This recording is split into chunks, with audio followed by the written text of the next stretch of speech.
Welcome to the Inductive Statistics course at International Business School of Hanze University of Applied Sciences. Today we are going to learn testing hypotheses for two sample tests. One is the independent sample test, when you have two different groups. The other one is dependent sample test, when you have two groups and the data within each group are related to the data in the other group. So the data are paired. That is dependent sample test. Before we go with the exercise, let's first distinguish null hypothesis and alternative hypothesis. Null hypothesis means there is no difference. So mu1 equals mu2. That means we assume that two samples represent two populations, and there is no difference of the population means. In the alternative hypothesis, we have two-tailed test. That means you have no direction. You don't know which one is larger or smaller. You will only test whether they are different. Mu1 doesn't equals to mu2. And in some cases, you have some directional hypothesis. Then you formulate one-tailed test. Mu1 is smaller or larger than mu2. We also distinguish three situations: when we know the population standard deviation, when we don't know the population standard deviation, or when we don't know the population standard deviation at the same time sample size is smaller than 30. In the first case, we need to calculate the standard error of the difference when we know the population standard deviation. In the second case, we need to calculate the estimated one.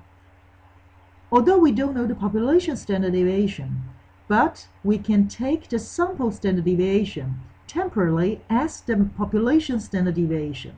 We call this is an estimated standard deviation of the population. In the third case, we first need to calculate SP square, which is called pooled estimate of variance. If we square root the variance, we can get the standard deviation. So if you square root SP square, you get SP. With the help of SP, you can get the standard error of the difference between two groups, for example. The same as our previous have learned, and we need to calculate the z-score and the t-score respectively, and to compare the z-score and t-score with the critical z-score and t-score to see whether it is in the acceptance region or not. Now let's first look at one question on page 466, question 910. In this case, we want to compare two kinds of diamonds, pear-shaped diamonds and Marquise diamonds. The question asks whether one is more expensive than the other one.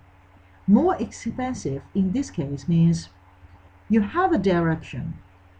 So when we list all the variables, we have two groups, 1 and 2. In one group, we have 9 diamonds. In the other group, we have 6 diamonds as samples. The first step is formulate hypothesis. The null hypothesis is mu1 equals mu2. The alternative hypothesis is mu1 is smaller than mu2. In this case, mu1 is the Marquise diamonds. Mu2 is the pear-shaped diamonds. You can also take it around. Say mu1 is the pear-shaped diamonds, mu2 is the Marquise one, and then your hypothesis will be mu1 is larger than mu2. Both are okay. The most important thing is to keep it in mind that later, when you visualize it, lower tail test and up tail test, each one needs to be consistent with your hypothesis. In this case, we use smaller. Therefore, later we need to use lower tail test. Alpha level 0.05 is given in the question. The second step is to find the pooled estimate of variance, SP, and it is 577.48. Then we calculate the standard error. We use this equation to get a standard error 305.57. Both equations will be given in the final exam. And we visualize and to get a critical t-score. As I have said, mu1 is smaller than mu2, that's the lower tail test. And we go to table A2 to find the t-score. The critical t-score will be minus 1.771. The last step is to calculate our own p-value. It comes from the difference between two means, divided by the standard error.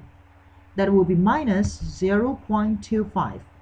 If we compare this number with the critical t-value, we can find it lies between the acceptance region, which means we have to accept the null hypothesis.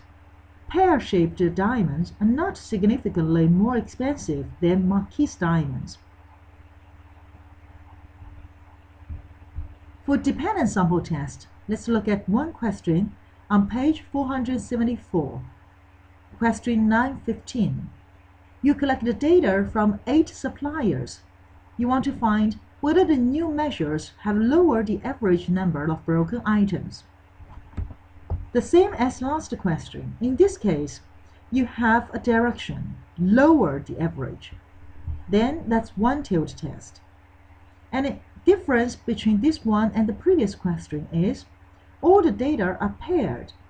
For example, the first supplier before is 16, after is 14. The second supplier before is 12, after is 13. In this case, you use 16 to compare with 14. You use 12 to compare with 13. So every data is paired. We call this as dependent sample test. Before, after, pre-test or post-test.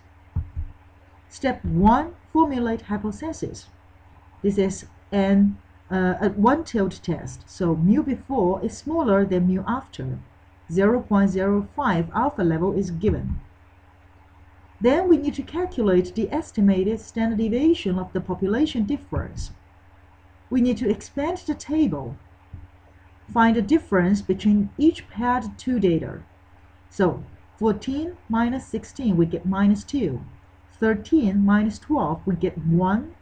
And then each difference, we square it. We use this equation to get this standard deviation.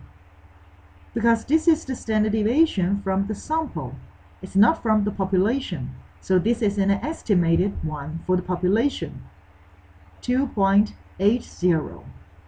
We call this as an estimated standard deviation of the population difference.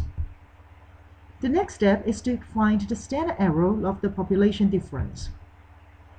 It comes from the estimated population difference standard deviation divided by the square root of the sample size. In this case, we have 8 suppliers. So the square root of 8, we get a standard error 0.99. After that, we need to calculate the t-value.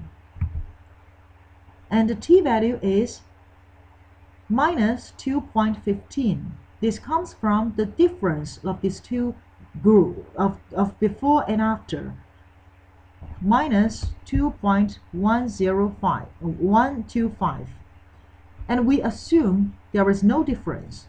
So mu h0 is 0. And standard error 0.99 is what we have just got. The last step is to visualize and get the critical t-value. Degree of freedom in this case is 7 because we only have 8 suppliers. Alpha level 0.05. Once again, we need to caution you that when you check the table A2, don't forget, it is always 2 tails combined. In this case, we have one-tailed test. Therefore, alpha level 0.05 needs to be doubled. It is 0.10.